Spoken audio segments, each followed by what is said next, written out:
મીટિંગની શરૂઆત કરીએ। હું સર્વ સમયે યહોવાને ધન્યવાદ આપીશ। મારે મુખે તેની સ્તુતિ નિરંતર થશે। માણસનો ભરોસો કરવા કરતા ઈશ્વર ઉપર આધાર રાખવો સારો છે। પ્રાર્થના કરીએ। પવિત્ર પવિત્ર પવિત્ર જીવતા ઈશ્વર, માન મહિમા અને ગૌરવ અમે કેવળ ને કેવળ તમને જ આપીએ છીએ, કારણ કે તમે અમને પૃથ્વી પરનું જીવન આપ્યું છે અને અત્યાર સુધી તમે અમને ટકાવી રાખ્યા છે અને તમે અમને દરેક વાનાથી તૃપ્ત કર્યા છે, માટે તમારો આભાર માને છે, તમારી સ્તુતિ કરીએ છીએ।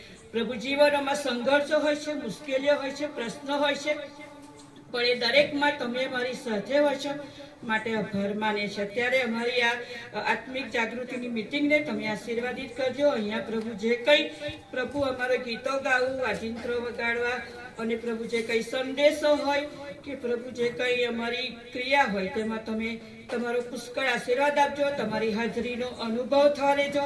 અમારા સાહેબના કંઠ તમે બનજો અને અહીંયા એક એક વ્યક્તિ જે આવેલી છે તે પ્રભુ તમારા વચનો પર લક્ષ્ય રાખીને કેવળ સાંભળનારા નહીં પણ પાડનારા બને તેવું તમે થવા દેજો। હવે પછીનો સઘળો સમય અમે તમારા હાથોમાં સોંપીએ છીએ।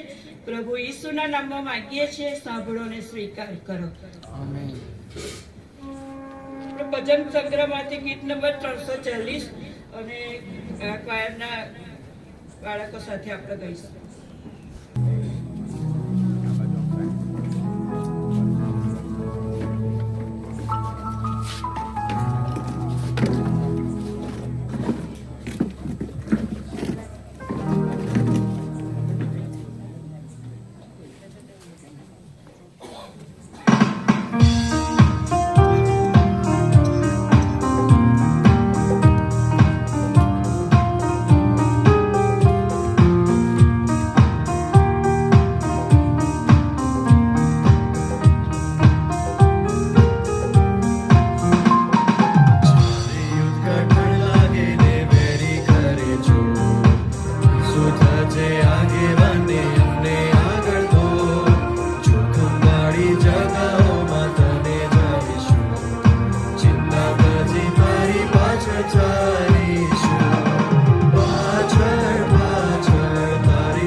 પહેલો પીટર 13 થી 25 કલમ અને ચંદ્રિકાબેન વાંચશે।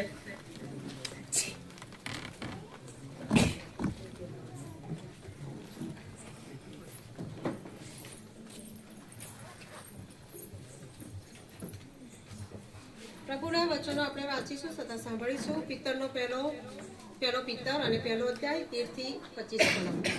એ માટે તમે પોતાના મનની કમર બાંધી સાવધ રહો અને ઈસુ ખ્રિસ્તના પ્રગટ થવાની વેળાએ તમારા પર જે કૃપા થશે તેની પૂર્ણ આશા રાખો। આજ્ઞાકીત છોકરા જેવા થાવ અને તમારી પૂર્વની અજ્ઞાન અવસ્થામાં રાખેલી દુર્વાસનાની રૂએ ન વળતો, પણ જેણે તમને તેડ્યા છે તે જેઓ પવિત્ર છે તેવા તમે પણ સર્વ પ્રકારના આચરણમાં પવિત્ર થાઓ, કેમ કે લખેલું છે કે હું પવિત્ર છું માટે તમે પવિત્ર થાઓ.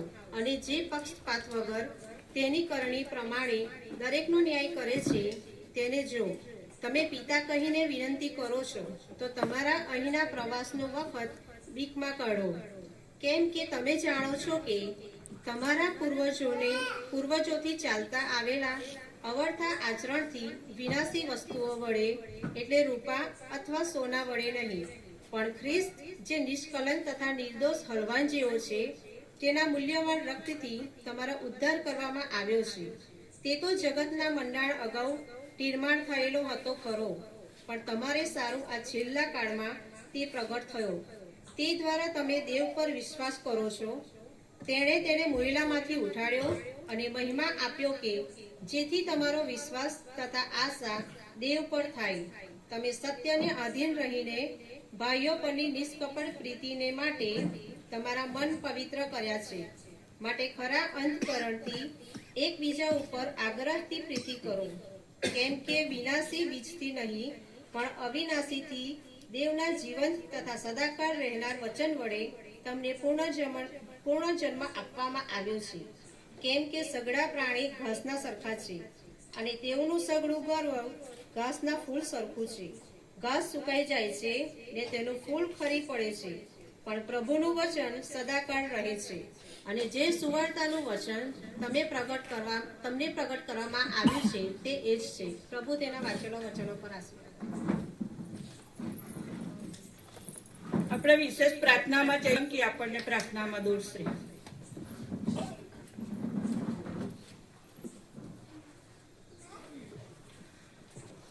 ઉચ્ચ અને ઉન્નત રાજ્યાસન પર બિરાજમાન અમારા પ્રભુ, તમારો આભાર માનીએ છીએ, સ્તુતિ કરીએ છીએ આજના દિવસને માટે. સવારથી અત્યાર સુધી તમે આમ સર્વની સાથે અને પાસે રહ્યા. અત્યારે આ સાંજની પળોમાં દેવબાપ તમારી સ્તુતિ અને આરાધના કરવાને માટે તમે અમને સમય આપ્યો, તેના માટે અમે તમારો આભાર માનીએ છીએ. દેવબાપ, અત્યારે જ્યારે અમે અહીંયા એકત્ર થયા છીએ ત્યારે તમે તમારી અદ્ભુત હાજરીનો અનુભવ દેવબાપ તમે અમને કરાવો. તમે અમારી સાથે અને પાસે રહો. ખાસ પવિત્ર પ્રભુજી માંગી લઈએ છીએ, જાણીએ છીએ, નથી જાણતા જે વાલાઓ બીમાર છે, ખાસ શોભના આંટી અને જયંતિ અંકલ અને બીજા વાલાઓ જેઓને નથી જાણતા, સર્વને પવિત્ર પ્રભુજી તમારી સમક્ષતામાં લાવીએ છીએ. તમારો જમણો નિરોગી હાથ લંબાવીને તમે તેઓને સાજાપણું આપો અને તમારા આશીર્વાદથી તમે ભરપૂર કરો. પવિત્ર પ્રભુજી, અહીંયા રહેલા દરેક વ્યક્તિ જે આજે આ મીટિંગમાં હાજર છે તે સર્વની ઉપર તમારો આશીર્વાદ આપજો અને પવિત્ર પ્રભુજી તમારા પવિત્ર આત્માથી તમે તેઓને ભરપૂર કરજો. ખાસ અમારી મંડળીના બાળકોને, લોકોને, સર્વને તમારા હાથમાં સોંપીએ છીએ. આજે આ સમય ઠેર ઠેર જે જગ્યાએ જે ઠેકાણે તમારી સ્તુતિ અને આરાધના થઈ રહી છે, દેવબાપ, એ સર્વમાં તમારી હાજરી એ તમે અચૂક રાખજો. અને પવિત્ર પ્રભુજી, તમે જે પવિત્ર 50માના દિવસે જે પવિત્ર પ્રભુજી તમારો આત્મા એ તમારા લોકોની ઉપર રેડી દીધો હતો, એ પવિત્ર પ્રભુજી એ લોકો અહીંયા એનો અનુભવ કરે અને તમને મહિમા મળે તેવું દેવ બાપ તમે થવા દેજો. અમારા બાળકોને તમારા હાથમાં સોંપીએ છીએ, તેમને, તેમના કુટુંબને તમે આશીર્વાદિત કરો. પવિત્ર પ્રભુજી, અત્યારે જે કંઈ વચન આપે એ વચન અમે સાંભળીએ, પાડીએ અને અમારા જીવનમાં ઉતારીએ અને અમારા જીવનો થકી તમને માન, મહિમા અને ગૌરવ આપીએ તેવું દેવ બાપ તમે થવા દેજો. હવે પછીનો આખો સમય અને આ મીટિંગનું સઘળું સુકાન અમે તમારા હાથોમાં સોંપીએ છીએ. સર્વ અને દેવ બાપ તમે સહાય અને મદદ કરજો. અમે અહીંયા આવ્યા છે, જે લોકો આવી રહ્યા છે તેઓને તમે દોરી લાવો. અહીંયાથી છૂટા પડીએ ત્યારે પવિત્ર પ્રભુજી તમારું વચન અમે અમારા હૃદયોમાં મૂકીને જઈએ અને અમારા જીવનોમાં ઉતારીએ તેવું દેવ બાપ તમે થવા દેજો. આટલી નમ્ર અને ટૂંકી અરજ તારનારી ઈસુ ખ્રિસ્તના નામમાં સાંભળો અને માન્ય કરો બાપ.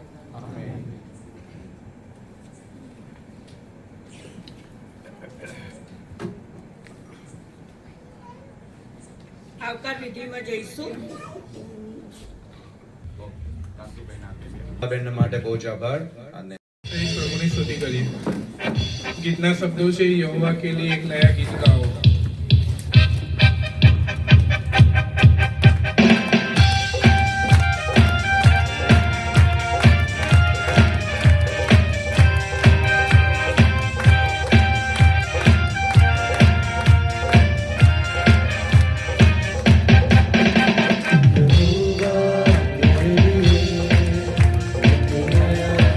Thank you.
જગ્યાએ તમારી સ્તુતિ આરાધના કરવા માટે અમને એકઠા કર્યા છે. અહીં આગળ ઉપસ્થિત સગડાને સાચવજો, સંભાળજો. જે આવે છે એમને સાચવીને લઈ આવજો. અમે કેવળ ને કેવળ તમારી સ્તુતિ આરાધના કરીએ, તમારા માર્ગ પર ચાલીએ, તમને પસંદ પડે એવા કાર્યો કરીએ. જે પણ બીમારી કે મુશ્કેલીમાં હોય તેઓના દુઃખ દર્દ પીડા અને મુશ્કેલીઓ તમે દૂર કરો અને તેઓને આશીર્વાદ આપો. વચનના સેવકને આશીર્વાદ આપજો. એમના મુખના શબ્દો તમે બનજો. આપણે કેવળ સાંભળીએ નહીં પરંતુ આપણા જીવનમાં ઉતારીએ એવું થવા દેજો. આગળનું સગળું સુકાન તમારા હાથમાં સોંપે છે.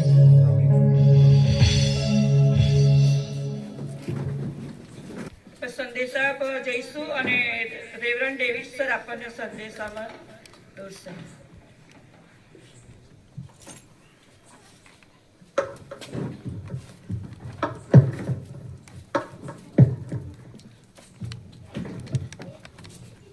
પ્રભુ ઈસુના નામમાં તમને બધાને પ્રેમી સલામ. ખાસ કરીને આ વિસ્તારના કારભારી શ્રીમતી કમળાબેન પરમાર, તેઓની આગેવાનીમાં એક સુંદર તેમના ઘર આંગણે મિટિંગની વ્યવસ્થા તેમણે કરી, આત્મિક જાગૃતિ માસ, અને આ સુંદર મિટિંગનું આયોજન તેમના દ્વારા કરવામાં આવ્યું. આપણે તેમનો પુષ્કળ આભાર માનીએ છીએ, તેમની સેવાઓને માટે આભાર માનીએ છીએ. તેમણે આ વિસ્તારમાં જે દાનો એકઠા કર્યા છે એ પણ 1,70,000 અને એની આજુબાજુના એટલા મોટા દાનોને માટે તેમને અભિનંદન પાઠવીએ છીએ. તેમણે આપણા બધાનો આવકાર કર્યો છે અને તેથી તેમનો આભાર માનીએ છીએ. અને અત્યારે આપણી મધ્યે મુખ્ય પાળક સાહેબ રેવરન્ડ નગીન ચૌહાણ સાહેબ છે, તેઓનો પણ આપણે નોંધ લેતા આવકાર કરીએ છીએ, આભાર માનીએ છીએ. રેવરન્ડ અંબાલાલ સાહેબ, તેઓ આપણી મધ્યે હાજર છે, સિનિયર વડીલ પાળક, તેઓ પણ આપણી સાથે છે, તેઓનો પણ આપણે આવકાર કરતા આભાર માનીએ છીએ. અને આપણા કારભારી પણો અને નાણાં સમિતિના પ્રમુખ શ્રી કાંતિભાઈ, જેઓ આપણી સાથે છે, તેમના દ્વારા, તેમની કમિટી દ્વારા આ મિટિંગોનું આયોજન કરવામાં આવ્યું અને આ મિટિંગોમાં આપણે આગળ વધી રહ્યા છીએ. આપણે શ્રી કાંતિભાઈનો પણ આભાર માનીએ છીએ અને આવકાર કરીએ છીએ. સાથે પાળક પત્નીઓ ડોરીસ બેલાબેન, પુષ્પાબેન, તેઓ પણ આપણી મધ્યે હાજર છે. અને જે કારભારી ભાઈઓ અને કારભારી બહેનો, સાથે જેઓ પાસ્ટર કમિટીના સભ્યો હાજર છો, અને વિશેષ તમે આ એડન સ્ટ્રીટ વિસ્તારના તમામ રહીશો અહીં હાજર છો, તમારા બધાનું પ્રભુ ઈસુના નામમાં અમે બંને બાળકો આવકાર કરીએ છીએ. અને એમવાયના જુવાનો જે ક્વાયરમાં દોરે છે તેઓનો પણ આવકાર કરતા તેમની હાજરી, તેમની આરાધના, ગીતો ગાવો અને બધા બાબતોને માટે તેમનો આવકાર અને આભાર માનીએ છીએ. અને અત્યારે આપણે આજે જે પ્રભુના વચનો તરફ જવા માંગીએ છીએ એ આત્મિક જાગૃતિ માસ, અને તેની આજે જે મિટિંગ રાખવામાં આવી છે, 6ઠ્ઠી મિટિંગ છે. અત્યાર સુધી આપણે 5 મિટિંગોમાં આપણે બધા તેનો લાભ લીધો છે અને હવે આજે 6ઠ્ઠી મિટિંગમાં આપણે બધા સાથે મળ્યા છીએ એડમ સ્ટ્રીટ વિસ્તારમાં કમળાબેનના ઘર આંગણે. અને અત્યારે આ મિટિંગમાં પ્રભુ ઈસુના નામમાં તમને બધાને પ્રેમી સલામ પાઠવતા આજે જે શાસ્ત્ર ભાગ આપણે વાંચ્યો, સંત પિત્તરનો પહેલો પત્ર, તેનો પહેલો અધ્યાય અને તેની 13મી કલમથી 25મી કલમ, અને એમાં ખાસ 13મી કલમ એ મુખ્ય કલમ, જીવંત આશા, એ આપણો મુદ્રાલેખ છે. અને મુદ્રાલેખના અનુસંધાનમાં 13મી કલમ અહીંયા આપવામાં આવી છે. ત્યાં લખ્યું છે તે પ્રમાણે, એ માટે તમે પોતાના મનની કમર બાંધીને સાબદ રહો અને ઈસુ ખ્રિસ્તના પ્રગટ થવાની વેળાએ તમારા પર જે કૃપા થશે તેની પૂર્ણ આશા રાખો. આ વચન પ્રમાણે અત્યારે આપણે પ્રભુના વચનો તરફ જવા માંગીએ છીએ. અને આ જે પત્ર સંત પિત્તરનો બહુ ટૂંકો, નાનો, એક જ બેઠકે વાંચી શકાય એવો એ પત્ર છે. સંત પિત્તરના એ શબ્દો છે. સંત પિત્તર એ લહિયા નતા લખી શકે, મીન્સ કે એ તેમણે જે લખ્યું છે સિલવાસ અથવા સિલાસે લખ્યું છે. તેમની સાથે જે તેમનો સાથી સેવક, તેમણે એ પત્ર લખ્યો છે. પણ સંત પિત્તરના શબ્દો, સંત પિત્તરે જે કીધું એ પ્રમાણે તે લખ્યું છે. વિખેરેલા વિશ્વાસીઓને તે લખવામાં આવ્યું છે. વિખેરેલા વિશ્વાસીઓમાં જે ઈસુ ખ્રિસ્ત પર વિશ્વાસ કરતા હતા અને તારણ પામેલા હતા, અને યહૂદી અને બીજા અલગ અલગ જ્ઞાતિઓમાંથી આવેલા, જાતિઓમાંથી આવેલા એવા ખ્રિસ્તી લોકોના સંદર્ભમાં તેમને સંબોધીને આ પત્ર લખવામાં આવ્યો છે. અને આ પત્રમાં સૌથી મોટી જે બાબત છે એ જીવંત આશાના સંદર્ભે જે બાબત લખવામાં આવી છે, એ આશા જે આપણો અત્યારે મુદ્રાલેખ છે, અને એ બાબત વિશે અત્યારે હું તમારી આગળ ભારપૂર્વક જણાવવા માંગુ છું. સૌથી પહેલા જો જીવંત આશા વિશે જ્યારે આપણે વિચારીએ છીએ ત્યારે આ પત્ર પ્રમાણે અથવા 13મી કલમ પ્રમાણે અથવા તો એ પહેલા અધ્યાય પ્રમાણે આપણે જોઈએ તો આશા બે પ્રકારની છે.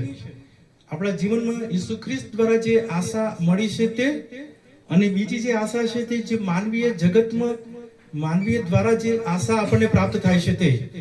અચ્છા, એ બંને બાબતોમાં સૌથી મહત્વની બાબત તો ઈસુ ખ્રિસ્ત દ્વારા આપણે જે તારણ પામ્યા છે, આપણો જે વિશ્વાસ છે, અને વિશ્વાસ દ્વારા અને ખાસ તો ઈશ્વરના વચનો દ્વારા આપણને જે પ્રેરણાઓ મળે છે, પ્રોત્સાહન મળે છે, અને પુનરુત્થાન ઈસુ ખ્રિસ્ત આપણે માટે મરણ પામીને પામ્યા, પુનરુત્થાન પામ્યા. એ પુનરુત્થાનની જે આશા છે, એ આશામાં આપણી જે જીવંત આશા એ બહુ જ અજાયબ બને છે.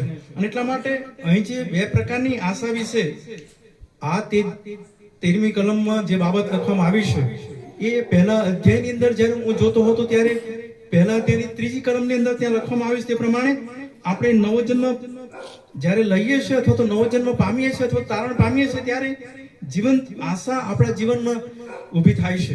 અને એ જીવંત આશા એ જે ઈસુ ખ્રિસ્ત જે મરણ પામીને પુનરુત્થાન પામ્યા અને એક મોટી આશા આપણને મળી, એ પુનરુત્થાનની આશા જો ઈસુ ખ્રિસ્ત પુનરુત્થાન પામ્યા ન હોત તો આપણે એ આશાના ભાગીદાર બન્યા ના હોત. પણ આપણે જ્યારે ઈસુ ખ્રિસ્ત પર વિશ્વાસ કર્યો છે ને ઈસુ ખ્રિસ્ત આપણે માટે મરણ પામ્યા, આપણા પાપોને માટે મરણ પામ્યા, તેમણે જે બલિદાન આપ્યું ને તેઓ ત્રીજે દિવસે પુનરુત્થાન પામ્યા, સજીવન થયા. એ સૌથી મોટી આશા, એ પુનરુત્થાનની આશા, એ જીવંત વિશ્વાસ, એ ખ્રિસ્તી વિશ્વાસ, અને એ વિશ્વાસમાં આપણા જીવનોને પ્રભુએ તૈયાર કર્યા છે. અને એટલા માટે ખ્રિસ્તી જીવનમાં સૌથી મહત્વની બાબત એ આપણા જીવનમાં ઈસુ ખ્રિસ્ત જે પુનરુત્થાન પામ્યા છે, અને આપણે જે ઈસ્ટર પ્રભુ ઈસુ ખ્રિસ્તની પુનરુત્થાન દિન ઉજવીએ છીએ, અને જે આશા આપણને આપવામાં આવેલી છે, એ આશા તો એ છે કે પ્રભુ ઈસુ ખ્રિસ્ત હવે મરણ પામીને સજીવન થયા છે. હવે આપણને એ આશા મળી છે, આપણે ઈશ્વરના લોકો બન્યા છે, અને એ આશા એ સૌથી મહત્વની છે. અને એટલા માટે પહેલી બાબત મને શીખવાની મળી, 1 થી 5 કલમની અંદર એ બાબતો લખવામાં આવી છે. આશા દ્વારા, પુનરુત્થાન દ્વારા આશા પ્રાપ્ત થાય છે, અને એ ઈશ્વરે પોતાની દયા મુજબ આપણને નવો જન્મ આપે છે, અને એ જે નવો જન્મ આપે છે એ દેવની કૃપા છે. દેવની ઈચ્છા પ્રમાણે, દેવની કૃપાથી આપણે નવો જન્મ પામીએ છીએ.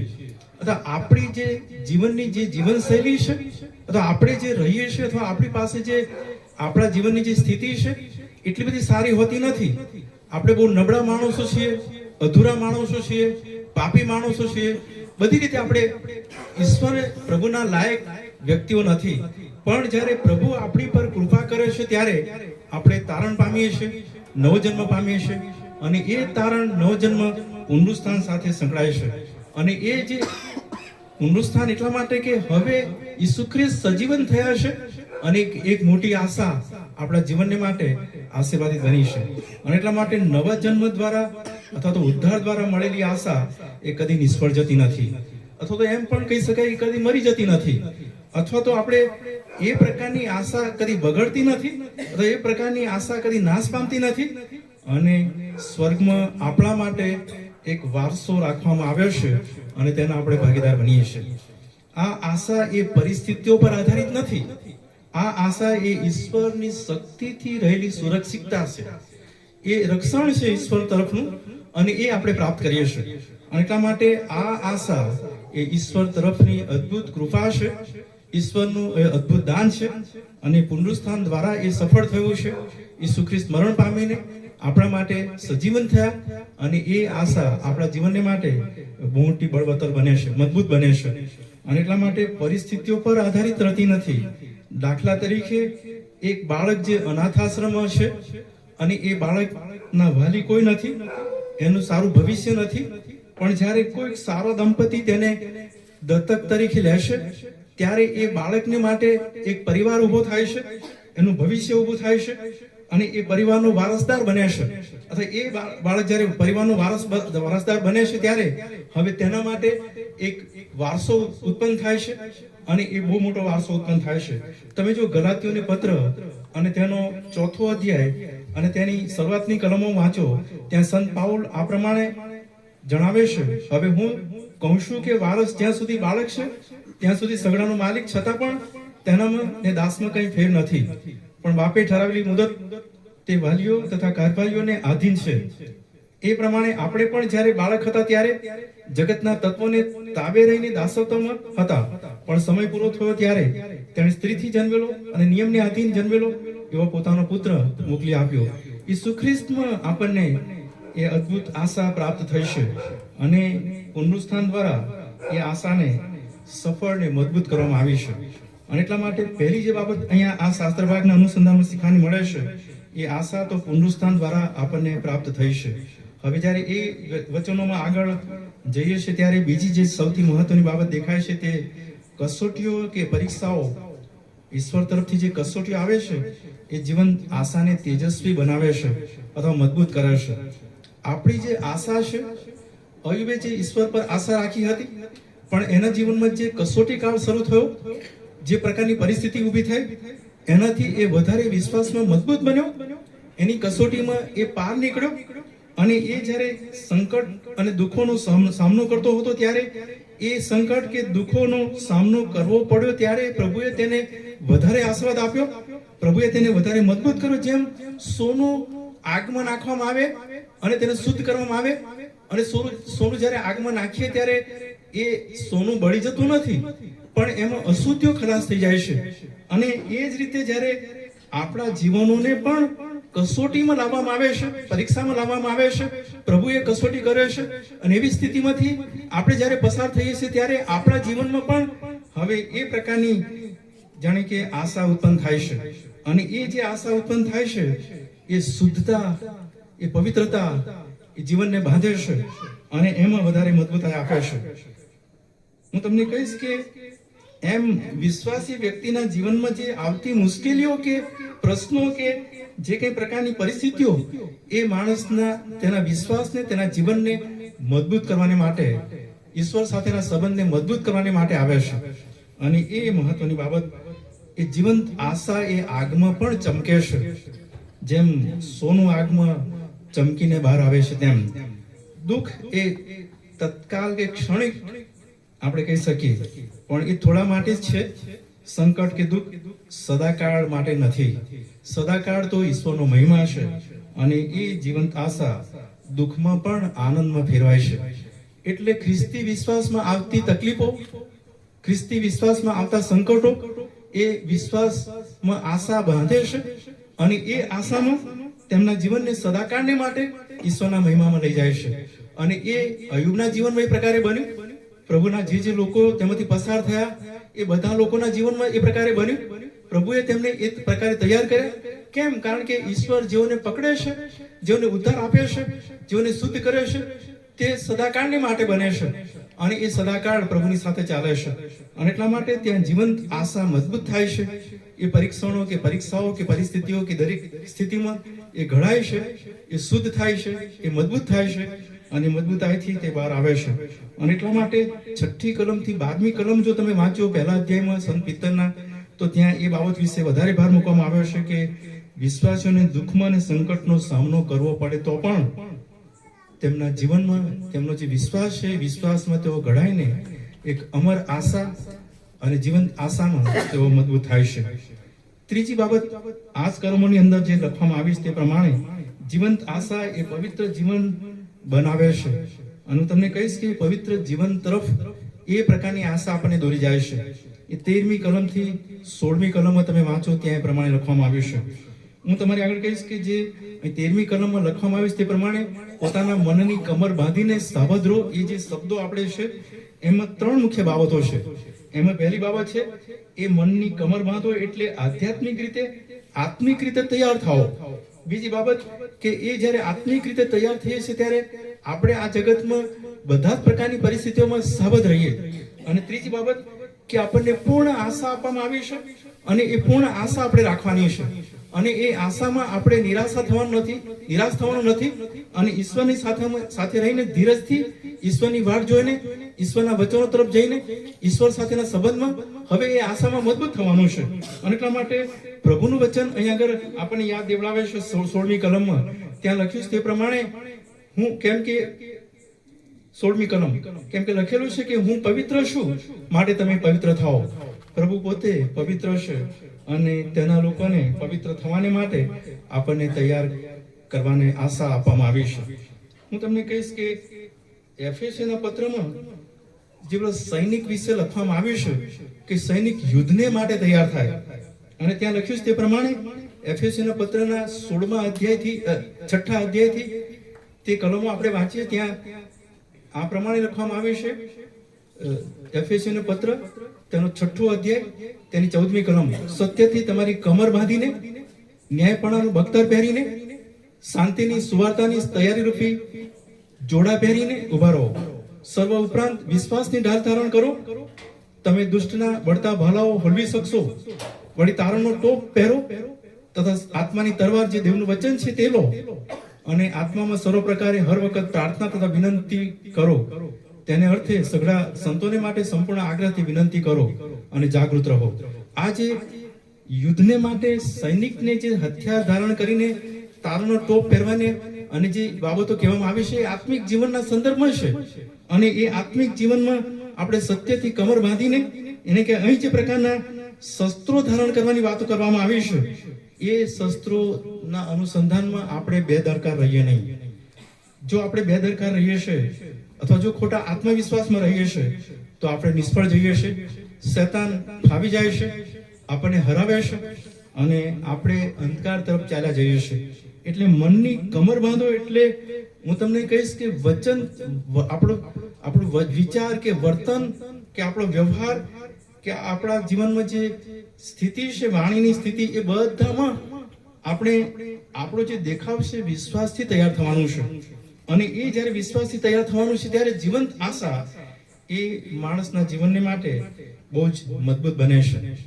જો તેમાં જો વ્યક્તિ બેદરકાર બને છે તો તે નિષ્ફળ જાય છે.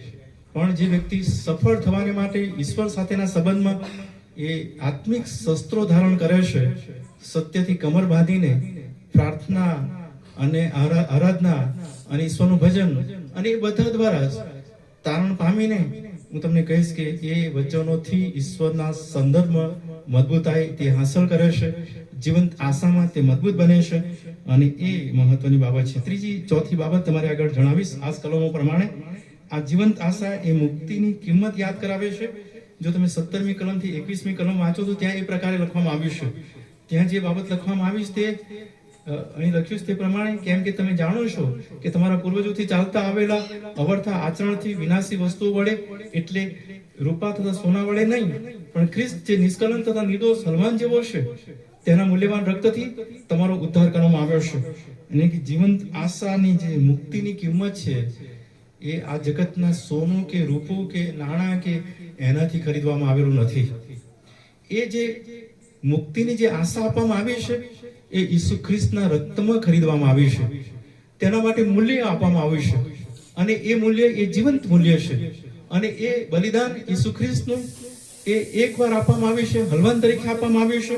અને સાચું અને યોગ્ય હલવાનનું રક્ત છે અને એ રક્ત વેવડાવવામાં આવ્યું છે અને રક્તે છુટકારો પામ્યા છે અને આપણને જીવન મળ્યું છે ને એ જીવન હવે મૂલ્યવાન બને છે. જેમ ઈસુ ખ્રિસ્તનું રક્ત મૂલ્યવાન છે, ઈસુ ખ્રિસ્ત પર વિશ્વાસ કરનાર વ્યક્તિ પણ મૂલ્યવાન બને છે. ઈસુ ખ્રિસ્ત તેઓને માટે એક આધાર બને છે, વિશ્વાસ બને છે અને સૌથી મોટી આશા બને છે. દાખલા તરીકે આપણે કોઈ વ્યક્તિ તમારામાં મોટી રકમ ચૂકવીને તેને છોડાવીએ અથવા તેને કેદમાંથી મુક્ત કરાવીએ અથવા તો એ જે મુક્ત કરાવીએ ત્યારે ફરીથી એ વ્યક્તિ કેદમાં જવા માંગતો નથી, કારણ કે એક પ્રકારની કેદ કે જેલમાં તે હતો. હવે કોઈ વ્યક્તિએ કિંમત ચૂકવીને એને છોડાવ્યો છે. હવે જ્યારે એને છોડાવ્યો છે ત્યારે ફરી એવી સ્થિતિમાં એ પાછો જવાની આશા રાખતો નથી, પણ એ વધારે આગળ વધવા પ્રયત્ન કરે છે.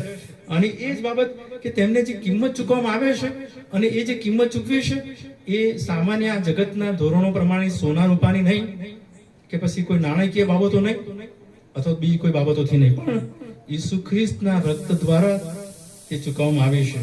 એટલા માટે જીવંત આશા એ આ 19મી કલમમાં લખ્યું છે તે પ્રમાણે ત્યાં આ પ્રમાણે લખ્યું છે, પણ ખ્રિસ્ત જો નિષ્કલંક તથા નિર્દોષ હલવાન જેવો છે તેના મૂલ્યવાન રક્તથી તમારો ઉદ્ધાર કરવામાં આવ્યો છે અને જગતના મંડાણથી આપણને પસંદ કરીને તેમના રક્તમાં આપણને શુદ્ધ કરેલા છે અને એ આગળ કલમો લખવામાં આવી છે. પણ હું તમને કહીશ કે આપણે જે જીવંત આશા ઈસુ ખ્રિસ્તની કિંમત ચૂકવવાથી મળી છે, તેઓ આપણા માટે વધસ્તંભ પર ગયા છે, તેમણે રક્ત વહેવડાવ્યું છે અને રક્ત દ્વારા આપણે જીવંત આશા ઉદ્ધાર પામીને મેળવી છે.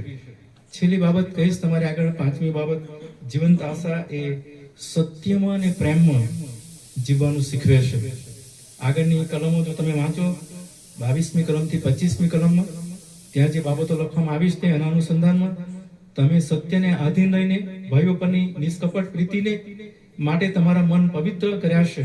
માટે ખરા અંતઃકરણથી એકબીજા પર આગ્રહથી પ્રીતિ કરો, કેમ કે વિનાશી બીજથી નહીં પણ અવિનાશીથી દેવના જીવન તથા સદાકાળ રહેનાર વચન વડે તમને પુનર્જન્મ આપવામાં આવ્યો છે. આગળની બાબતો લખી પણ તમારે આગળ કહીશ કે ખરા અંતઃકરણથી એકબીજાની પર આપણે પ્રીતિ કરીએ. અહીંયા આગળ 23મી કલમમાં લખવામાં આવ્યું છે તે પ્રમાણે દેવનું વચન જે સદાકાળ છે, કાયમ છે, જેનો અંત નથી, એ વચન કદી નાશ પામતું નથી અને એ પ્રભુનું વચન છે. પ્રભુ એકવાર બોલે છે એ કાયમ રહેશે. એ વચન દ્વારા સદાકાળ તે વચન ટકી રહેશે. તેમ તેના લોકો, પ્રભુ પર વિશ્વાસ કરનારા લોકો એ સદાકાળ માટે બને છે. જે વચન પ્રભુનું કદી ખલાસ થતું નથી, તેમ તેના પર વિશ્વાસ કરનારા વ્યક્તિઓ પણ સદાકાળ ટકી રહેશે. જ્યારે એ ટકી રહેશે ત્યારે સત્યમાં અને પ્રેમમાં તેમણે જીવન જીવવાનું છે.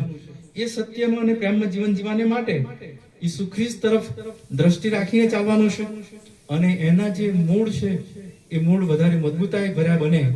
જેમ પેલા ઝાડ અને વૃક્ષના મૂળ જમીનમાં મજબૂત રહેશે ત્યારે એ ગમે તેવા વાવાઝોડા આવે, ગમે તેવા પવન કે સપાટા લાગે ત્યારે પણ એ ઝાડ અડીખમ ઊભું રહેશે, પડી જતું નથી. એમ આપણે પણ જ્યારે ગમે તેવી પરિસ્થિતિઓ ઊભી થાય, ગમે તેવા પ્રશ્નો ઊભા થાય ત્યારે આપણે અડીખમ ઊભા રહી શકીએ.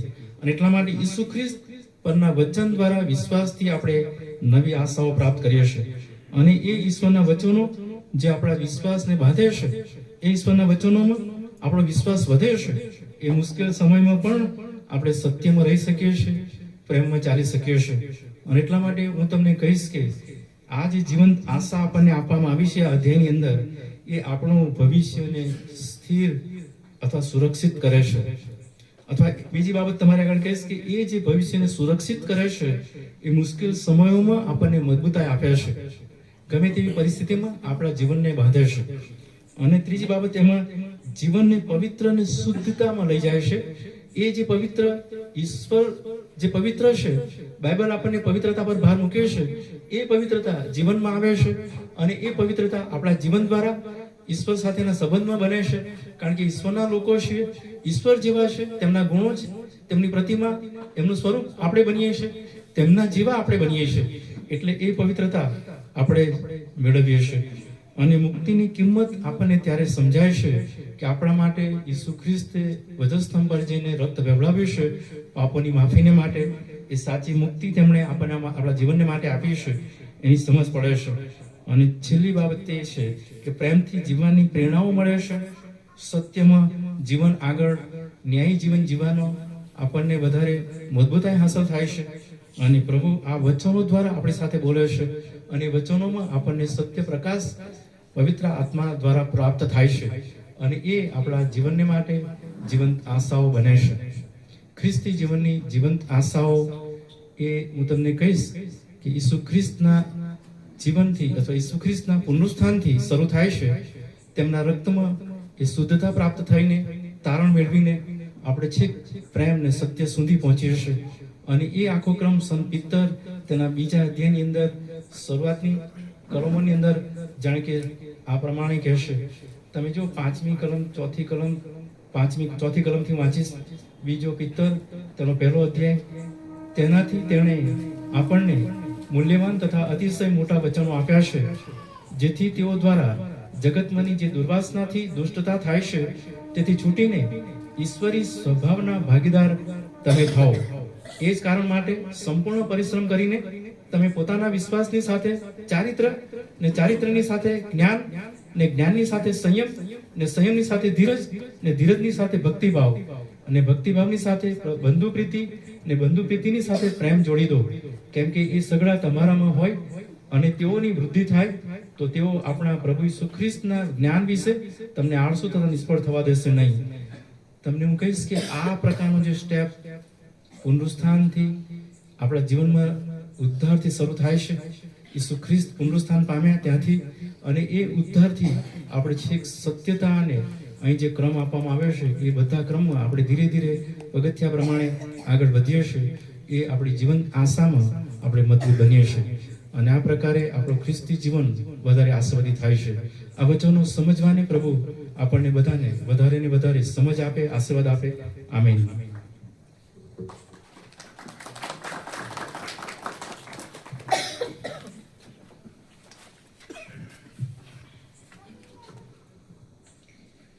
સરે આપણને સંદેશો આપ્યો, પણ આપણે જગતમાં સંકટ છે પણ મેં જગતને જીત્યું છે. તો આપણે ખરેખર પ્રભુ પર વિશ્વાસ કરીને જગતમાં આગળ વધીએ અને તેમના વધસ્તંભની આપણને જે માફી મળી છે તે આપણે સ્વીકારીએ. તેમના રક્તમાં આપણને જે શુદ્ધ કરવામાં આવ્યા છે ત્યારે આપણે પ્રભુ પર વિશ્વાસ કરીને આપણા જીવનોમાં આગળ વધીએ. તેમના ઉત્તેજનદાયક સંદેશાને માટે સરનો પુષ્કળ આભાર. અને રેવડન નગીન સાહેબ આપણને છેલ્લી પ્રાર્થનામાં દોરશે, અને આશીષ વચન આપણને રેવડન અંબાલા સાહેબ ઉચ્ચારશે. સારું, આપણે ગીતમાં જોડાઈએ ને જુવાન ક્વાયરના એમભાઈ દીકરાઓને કહીશ કે ભજન સંગ્રહની અંદર હિન્દી વિભાગમાં 53 નંબરનું ગીત છે, મુક્તિ દિલાય શું નામ, શાંતિ દિલાય શું નામ. આપણે ગીત ગાઈશું. આપણા સ્થાન પર ઉભા થઈએ, છેલ્લા ગીતમાં જોડાઈએ અને પ્રાર્થના કરવામાં આવશે. ત્યારબાદ રેવરન્ડ અંબાલાલ સાહેબ છેલ્લે આશીર્વચન ચાલશે. મુક્તિ દિલાય શું નામ, શાંતિ દિલાય શું નામ, એ ગીતમાં જોડાઈએ.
પ્રભુ, અમે તમારો આભાર એટલા માટે માનીએ છીએ કે અમને શાશ્વત જીવન મળે, અનંતકાલિક જીવન મળે, અને અમારી જે આશા છે આશા મજબૂત થાય. એના માટે તમે મરણ પામ્યા, ત્રીજા દિવસે ઉઠ્યા અને પુનરુત્થાનની આશામાં અમે જીવીએ છીએ. સંત પાઉલે પુનરુત્થાન જોયું નથી, પણ એણે વિશ્વાસ કર્યો અને વિશ્વાસથી ખ્રિસ્ત માટે જીવ્યો. અને એ જ આશામાં મને અને તમને બોલાવવામાં આવ્યા છે. આપણે વિશ્વાસ કરીએ છીએ કે ઈસુ આવ્યા, મરણ પામ્યા, ત્રીજા દિવસે સજીવન થયા અને પુનરુત્થાનની આશા મને તમને પ્રાપ્ત થઈ છે. અને વિશ્વાસથી અનંત જીવનની વાટે આપણે ચાલીએ છીએ. આજના વચન અને વચનના સેવક દ્વારા તમે જે બોલ્યા, તમે પવિત્ર છો અને પવિત્રતા અમે સાચવીએ છીએ. અને આજે રાત્રે અમારા સર્વની પર તમારું આચ્છાદન થવા દેજો. અને જે વચન અમારી પાસે આવ્યું છે, વચન પર અમે વિચાર વિમર્શ કરીએ, અમારી જાતોને તપાસીએ, અને જ્યાં કે અમે કમતી માલુમ પડ્યા છે ત્યાં અમે સુધારો કરીએ, જેથી કરીને આ પૃથ્વી પરના જીવનમાં એ જીવંત આશામાં ફરીથી અમે વધારે મજબૂત થઈએ. એના માટે તમારા પવિત્ર આત્માની સહાય કરજો. શ્રીમતી કમળાબેન કે જેઓ એરિયાના કારભારી તરીકે બધી વ્યવસ્થાઓ કરી અને વ્યવસ્થામાં તમે તેઓની સહાય કરી, બીજા જેઓએ અમને મદદરૂપ થયા છે, એ સર્વનો અમે આભાર માનીએ છીએ. દાનો આપનારનો પણ અમે આભાર માનીએ છીએ. અને એથી વિશેષ આશીર્વાદો જીવનના તમે પૂરા પાડો એવી વિનંતી સાથે અમે સર્વ તમારા હાથોમાં સોંપાઈએ છીએ. છૂટા પડે ત્યારે અમારી સાથે રહેજો, તમારી સમક્ષ અમારી સાથે રાખજો, અમારા પાપ અપરાધો ગુનાહોની ક્ષમા કરજો. અમે અમારા જુવાન દીકરાઓને માટે આભાર માનીએ છીએ કે રોજ રાત્રે તેઓ અમને ક્વાયર તરીકે દોરવણી આપીને ગીતો દ્વારા પ્રોત્સાહન, ઉત્તેજન અને જીવંત આશામાં આ ભજન સેવાને તેઓ જીવંત કરે છે. તેના માટે ધન્યવાદ. પ્રભુ, અમારા સર્વને માટે તમારી કૃપા માંગી લેતા અમારા સર્વને પર તમારું આચ્છાદન થવા દો. ખ્રિસ્ત ઈસુ અમારા જીવતા પ્રભુના નામે અમારી આ પ્રાર્થના સાંભળીને સ્વીકાર કરો. આમેન. ઓ આકાશમાં અમારા બાપ, તમારું નામ પવિત્ર મનાવો, તમારું રાજ્ય આવો.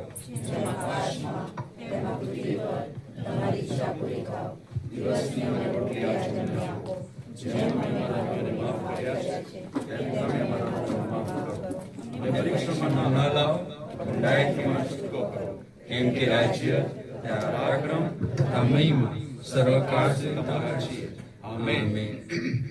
સર્વસમજ શક્તિથી પર એવી ઈશ્વરની શાંતિ તમારા હૃદયોને અને મનોને ઈશ્વરના તેના પુત્ર ઈસુ ખ્રિસ્ત આપણા પ્રભુના જ્ઞાન અને પ્રેમમાં સંભાળી રાખો. અને સર્વસમર્થ ઈશ્વર પિતા, પુત્ર અને પવિત્ર આત્માનો આશીર્વાદ તમારી મધ્યે અને તમારી સાથે સર્વકાળ રહો. આમેન.